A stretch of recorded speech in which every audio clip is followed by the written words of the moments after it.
खाटू श्याम मंदिर सीकर राजस्थान में स्थित है। खाटू श्याम का इतिहास बहुत प्राचीन है। आज से लगभग 1000 वर्ष पूर्व में इस मंदिर का निर्माण हुआ था। सीकर जिला मुख्यालय से 43 किलोमीटर दूर खाटू नामक गांव में बाबा खाटू श्याम का प्राचीन मंदिर है। इस मंदिर में भगवान श्री कृष्ण और बर्बरीक की पूजा होती है। खाटू श्याम में बर्बरीक का सिर है, जिसे बर्बरीक ने भगवान श्री कृष्ण के कहने पर दान कर दिया था। कलयुग में खाटू श्याम को श्री कृष्ण का अवतार माना जाता है। खाटू श्याम को हारे का सहारा कहा जाता है, क्योंकि जिसकी मनोकामना कहीं पूरी नहीं होती उसको श्याम बाबा पूरी करते हैं। इस वीडियो में हम आपको खाटू श्याम का इतिहास, कहानी, कथा और खाटू श्याम मंदिर कहाँ स्थित है, इसकी पूरी जानकारी देंगे। खाटू श्याम का इतिहास महाभारत काल से है। ये पांडुपुत्र भीम के पौत्र थे, जिनसे खुश होकर भगवान श्री कृष्ण ने इनको कलयुग में अपने नाम से पूजनीय होने का आशीर्वाद दिया था। खाटू श्याम जी का नाम बचपन में बर्बरीक था। घर परिवार, माता पिता और गुरुजन सभी इनको बर्बरीक नाम से ही जानते थे। भगवान श्री कृष्ण ने इनको अपने घुंघरालू बालों की वजह से श्याम नाम दिया था। खाटू श्याम जी को श्याम बाबा, दीनों का नाथ, कलयुग का अवतार, शीश का दानी, खाटू वाला श्याम, हारे का सहारा, लकदातार, नील घोड़े का असवार, खाटू नरेश आदि नामों से भी जाना जाता है। खाटू श्याम को मोरवी नंदन भी कहा जाता है। खाटू श्याम जी की कहानी की शुरुआत मध्यकालीन महाभारत से शुरू होती है। बलवान भीम के पुत्र का नाम था घटोत्कच। घटोत्कच का विवाह दैत्य राजा मूर की पुत्री कामक कंटकटा, जिसे मौरवी के नाम से भी जाना जाता है, के साथ हुआ था। मौरवी और घटोत्कच ने एक पुत्र को जन्म दिया, जिसका नाम था बर्बरीक। बचपन से ही बर्बरीक ने अपनी माता मौरवी और भगवान श्री कृष्ण से युद्ध कला सीखी।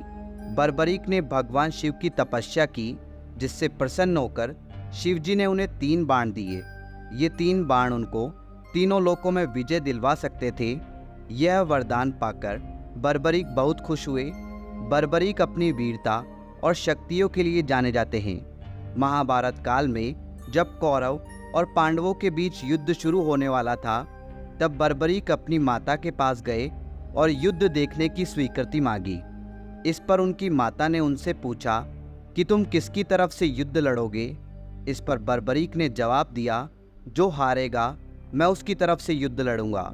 माता से आज्ञा मिलने के बाद बर्बरीक महाभारत का युद्ध देखने के लिए निकल पड़े। भगवान श्री कृष्ण यह सब देख रहे थे। श्री कृष्ण जानते थे कि यदि बर्बरीक को नहीं रोका गया तो युद्ध का परिणाम पलट देगा।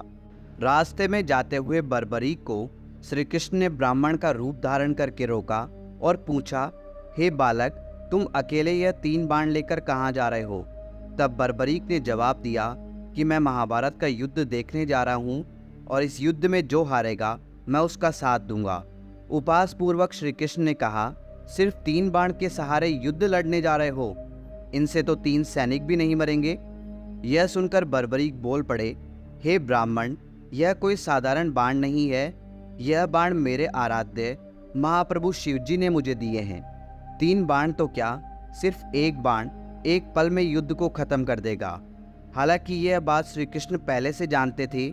बर्बरीक को रोकने के लिए श्री कृष्ण ने उनकी परीक्षा ली। श्री कृष्ण ने कहा, हे बालक, इस पीपल के पेड़ के पत्तों को भेद कर दिखाओ। तभी बर्बरीक ने एक बाण निकाला और अपने आराध्य का ध्यान करते हुए बाण छोड़ा, जो पीपल के पेड़ के सभी पत्तों को भेदता हुआ निकल गया। बर्बरीक ने ब्राह्मण से पूछा, आप कौन हो और मुझसे क्या चाहते हो? इस पर उस ब्राह्मण ने जवाब दिया कि मुझे दान चाहिए, क्या तुम दे सकते हो?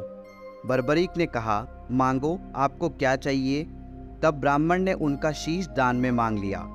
यह सुनते ही बर्बरीक समझ गया कि यह कोई साधारण आदमी नहीं है। उसने ब्राह्मण को अपने वास्तविक रूप में आने को कहा। तब भगवान श्री कृष्ण अपने असली रूप में बर्बरीक को दर्शन दिए। अपने गुरु को सामने पाकर बर्बरीक धन्य हो गया।